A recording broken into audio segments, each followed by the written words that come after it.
Olá pessoal, tudo bem? Aqui é o professor Juliano. Vamos para mais uma videoaula que vai ficar disponível para vocês aí no nosso canal. Eu espero que vocês gostem.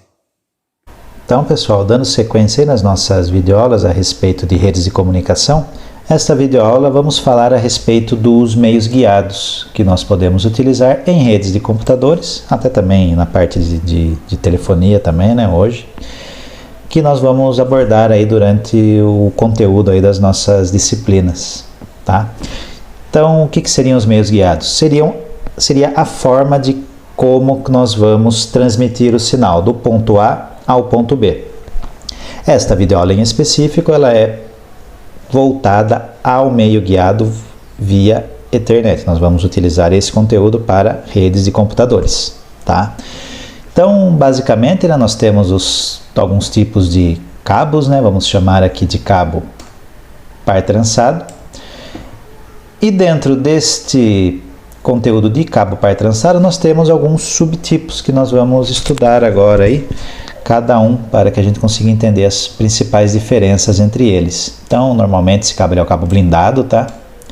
Aí nós temos alguns aí que é mais voltado à área industrial, né, com uma proteção um pouco maior, tá bom? Então nós temos aqui basicamente este primeiro aqui, que é o cabo FTP, tá? Foil Twisted Pair, onde nós temos uma isolação, uma pequena isolação metálica aqui, né, após a proteção plástica, e depois aqui nós temos uma estruturinha plástica aqui transparente, e depois nós temos os cabinhos aqui separados. Então, por que nós chamamos de cabo par trançado?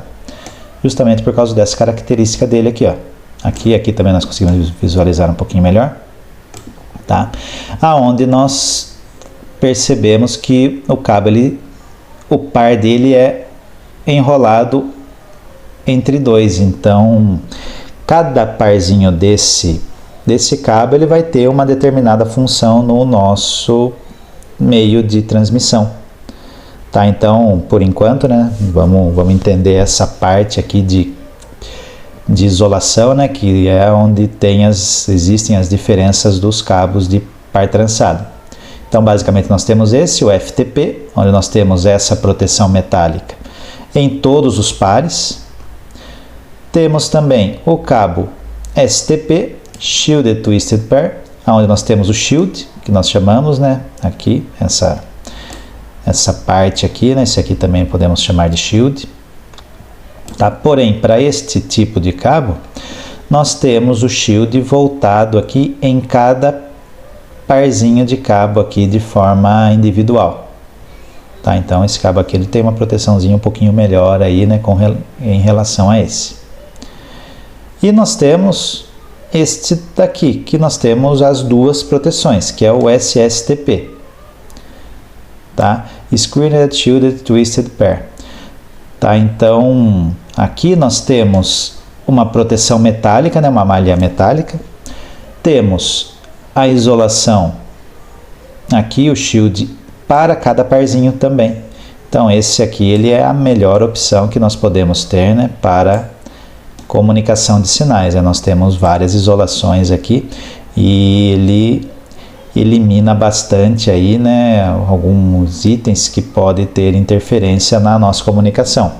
Por exemplo, algum ruído, né, uma onda eletromagnética muito intensa próximo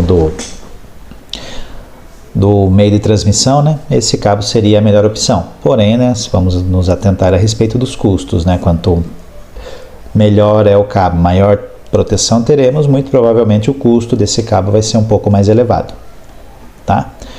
Para o nosso cotidiano, né, pensando agora aí em residências, né, é muito comum nós usarmos o cabo par trançado sem blindagem, que é o famoso cabo UTP, onde nós temos, né, vocês já devem ter visto aí, né, em vários locais, o cabinho azul aí, né, com os pares aí, né, desta forma, e é isso que é muito comum de se utilizar. Porém, esse tipo de cabo ele tem certas limitações aí de largura de banda, né, de sinais que eu posso estar transmitindo. Então, de acordo com a categoria que nós vamos precisar no nosso sistema de comunicação, existem cabos adequados e cabos que não são adequados para essa transmissão, ou alguns que são adequados, porém temos limitação na banda do sinal e também na taxa de transmissão, tá? Então observe, né, que o cabo UTP, né, esse nosso que nós estamos falando agora, ele atende muito bem aí até a categoria 6A, né? Então ele é um cabo bem interessante aí que nós podemos utilizar em várias aplicações, né, em várias larguras de banda, né? Então por isso até que ele é bem comum de nós encontrarmos ele nas instalações. Então se atentem, né, que a partir da categoria 6A, né, para baixo, né, 7A, A7 e A7A, o cabo UTP ele já não nos atende. Então nós teríamos os cabos STP e o SCTP, né, porque a banda é muito maior e a taxa de transmissão é muito mais elevada, tá? Então na maioria dos casos, né, nós vamos chegar até a categoria 5A, né? Então o cabo UTP ele vai nos atender bem aí. Para as nossas videoaulas nós vamos considerar o uso deste cabo UTP de forma convencional. Porém, se atentem, né, que existem outros meios guiados aí que a gente precisa conhecer caso tenha uma largura de banda e uma taxa de transmissão maior do que estes itens acima, tá bom? Outro cabo que nós podemos utilizar, né, um meio guiado que nós utilizamos para a transmissão de sinais é o cabo coaxial. Um dos problemas do cabo coaxial é que ele não é maleável, ele é um cabo mais trabalhoso, né, de se posicionar, né, de utilizá-lo na instalação. Então temos aqui essa estrutura, né, o cabo coaxial, onde nós temos aqui a capa, temos a isolação metálica e temos aqui o dielétrico, né? Nós fazemos a isolação do sinal, do ambiente, onde nós teremos o condutor principal. Então, devido a todas essas estruturas aqui, ele se torna um cabo pouco maleável. Então, ele é mais trabalhoso de ser posicionado em eletrocalhas, né? Nesse tipo de instalação, tá? Outro ponto importante do cabo coaxial é a estrutura, tá? Então, de acordo com a categoria de rede, né, que a gente está utilizando do cabo coaxial, nós vamos ter as impedâncias do meio de transmissão. Então, esse tipo de cabo a gente precisa ter no final da nossa rede um conector aonde ele vai fazer o casamento de impedância entre todo o cabo para que a gente não tenha uma distorção no sinal e uma perda aí da informação. Então, dependendo da categoria do cabo, nós teremos as impedâncias específicas e nós teremos que adicionar isso no final aí da nossa rede, tá? Que nós chamamos de terminador. Então, só para que vocês tenham uma ideia, né? Aqui nós temos um cabo, né? Outro ponto também desse cabo aqui, a gente precisa, né, realizar essas montagens desses conectores, né?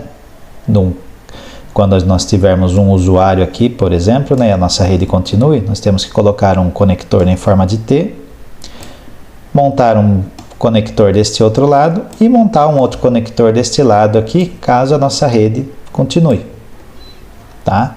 Aqui, como nós estamos representando o terminador, então aqui nós só estamos representando os conectores, né, aqui, e depois aqui o terminador de rede, ao qual nós temos um ponto de aterramento. Isso daqui vai lá no aterramento da nossa estrutura, para que a gente faça, né, o casamento de impedância desse tipo de estrutura, tá?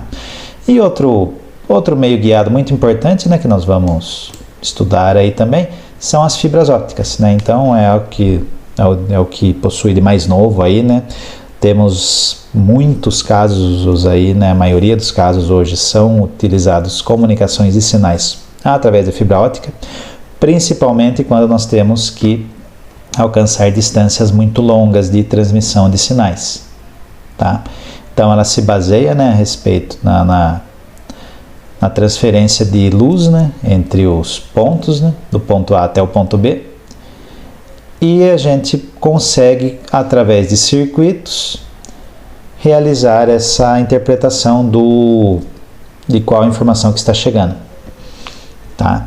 Então, para esse tipo de conexão com fibra ótica, nós temos também os conectores específicos, né? Um cuidado que tem que ter, que esses conectores aqui são um pouquinho mais complicados, né? Vamos dizer assim, de serem montados, então precisa ter uma mão de obra um pouquinho mais especializada para que seja realizado essa montagem, né, desses conectores. Tá? E nós vamos ter basicamente dois, né? Um para transmitir, que seria esse caso, e outro para receber. Tá? Então nós teremos esses dois, sempre dois pares aí de conectores. Tá? A grande vantagem, né, como nós já falamos, é a imunidade contra a interferência eletromagnética, porque nós estamos usando a luz ao invés de sinais, né, de corrente para a transmissão dos sinais. Um problema que nós temos na fibra ótica é o preço, né? Ela é muito mais cara, porém, né, ela tem uma vantagem muito melhor com relação a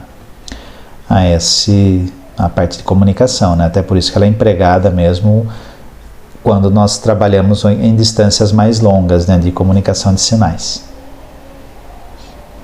Tá? Aí aqui, né, nós temos outras vantagens aí que nós já abordamos, né, já falamos algumas coisas aí. E aqui nós temos, né, o tamanho das fibras aqui, né, das fibras ópticas. De acordo com esse tamanho, nós podemos selecionar qual fibra é mais interessante para que nós utilizemos aí nas nossas instalações. Tá certo, pessoal? Bom, pessoal, essa foi a nossa videoaula.